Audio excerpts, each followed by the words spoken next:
যারা এতিমকে ভালোবাসে আল্লাহ তাদেরকে ভালোবাসে।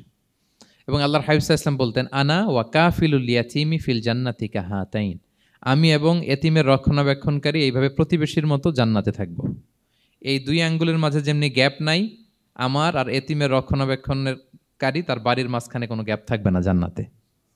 We will be neighbour in paradise. জান্নাতে এরকম আমরা কাছাকাছি থাকবো। আল্লাহু আকবার পড়েন। তাহলে এতিমের রক্ষণাবেক্ষণকারীকে আল্লাহ তাআলা ভালোবাসেন। যারা এতিমকে পছন্দ করে না, এতিমকে তাড়িয়ে দেয়, তাদেরকে আল্লাহ পছন্দ করেন। আল্লাহ তাআলা বলেন, আরাআইতাল্লাযী ইউকাযযিবু বিদ্দীন ফাযালিকাল্লাযী ইয়াদুউল ইয়াতীম। যারা আখিরাতকে অবিশ্বাস করে তারাই এতিমকে ঘাড় ধাক্কা দিয়ে তাড়িয়ে দেয়। কোনো বিশ্বাসী কখনো এতিমের সাথে খারাপ আচরণ করে না। আপনাদের যাদের মন শক্ত, অনেকের চোখ দিয়ে পানি নামে না। আমার এক আত্মীয় আছে খুব আল্লাহওয়ালা, আমার জীবনে এত আল্লাহওয়ালা আমি দেখি নাই, কিন্তু ওনার চোখ দিয়ে পানি নামে না।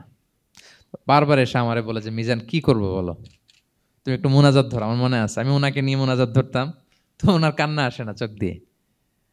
এত আল্লাহওয়ালা, খুব ভালো মানুষ, কিন্তু চোখ দিয়ে পানি নামে না। এটা অনেকের হয়, নানা কারণে হয়। তো আল্লাহর হাবিব সাল্লাল্লাহু আলাইহি ওয়াসাল্লাম বলেছেন, কারো যদি চোখ দিয়ে পানি না নামে বা হৃদয় নরম না হয়, তারা যেন এতিমের মাথায় হাত বুলিয়ে দেয়। এক সাহাবী এসে বলেন, ইয়া রাসূলুল্লাহ, আমার হৃদয়টা বড় শক্ত, হৃদয় নরম হয় না। রাসূল সাল্লাল্লাহু আলাইহি ওয়াসাল্লাম বললেন, তাই? আতুহিব্বু আন ইয়ালিনা কলবুক, তুমি কি চাও তোমার হৃদয় নরম হোক, ওয়া তুদরাকা হাজাতুক, এবং তোমার আশা পূরণ হোক? তিনি বললেন, হ্যাঁ। তখন রাসূল সাল্লাল্লাহু আলাইহি ওয়াসাল্লাম বললেন, ইরহামিল ইয়াতীম, এতিমের উপর রহম করো। ওয়ামসা আলা রাসি, এতিমের মাথায় হাত বুলিয়ে দাও। ওয়া আতইমহু মিন তুআমিক, তোমার খাবার এতিমকে খাওয়াও।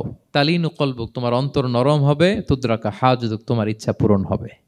তাহলে হৃদয় যদি শক্ত থাকে, কার মাথায় হাত বুলাবেন? বুলাইছেন কখনো? খুঁজে খুঁজে হাত বুলাবেন। বাংলাদেশে তো অনেক অরফেনেজ আছে, অনাথ আশ্রম, ওখানে যাবেন। সুযোগ হলে একদিন যে একটু লাঞ্চ করলেন ওদের সাথে বসে, ডিনার করলেন, একসাথে খেলেন, ওদের মাথায় হাত বুলিয়ে দিলেন, সাধ্যমতো কিছু উপহার হাতে তুলে দিলেন, আপনার ইচ্ছা পূরণ হবে আর আপনার হৃদয় নরম হবে ইনশাআল্লাহ। আর এতিমকে আদর করা মানে নবী সাল্লাল্লাহু আলাইহি ওয়াসাল্লামের প্রতি ভালোবাসা দেখানো। কারণ আমার নবী এতিম হয়ে বড় হয়েছেন। এতিমের প্রতি ভালোবাসা প্রকারান্তরে নবী সাল্লাল্লাহু আলাইহি ওয়াসাল্লামের প্রতি ভালোবাসা দেখানো হয়, কারণ আমার নবী এতিম হয়ে বড় হয়েছেন। সুবহানাল্লাহ। কিন্তু তার বিপরীতে আমরা সমাজে কি দেখি? এতিমের মাথায় হাত বুলানো তো দূরের কথা, এতিমের সম্পদও খেয়ে ফেলে অনেকে। হ্যাঁ, এরকম আছে না?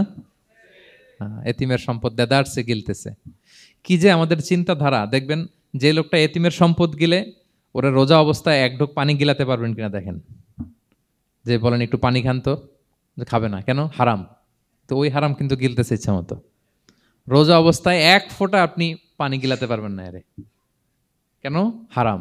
কিন্তু ওইদিকে ভাতিজার সম্পদ গিলতেছে দেদারসে। আল্লাহ বলেন, এটা ভাতিজার সম্পদ না, এটা তুমি জাহান্নামের আগুন পেটে ঢুকাচ্ছ। ইন্নাল্লাযীনা ইয়াকুলুনা আমওয়ালাল ইয়াতামা যুলমান ইন্নামা ইয়াকুলুনা ফি বুতুনিহিম নারা ওয়া সায়াসলাউনা সাঈরা। যারা এতিমের সম্পদ খায়, এটা সম্পদ না, এটা জাহান্নামের আগুন তুমি পেটে ঢুকাচ্ছ। সো এতিমের প্রতি যেন আমরা নমনীয় হই, তাদের মাথায় হাত বুলাই, তাদের জন্য খরচ করি, তাদের প্রতি যেন আমরা দয়াদ্র হই, কারণ আমার নবী এতিম অবস্থায় বড় হয়েছেন। Be a part of our vision. Do listen and share the khair.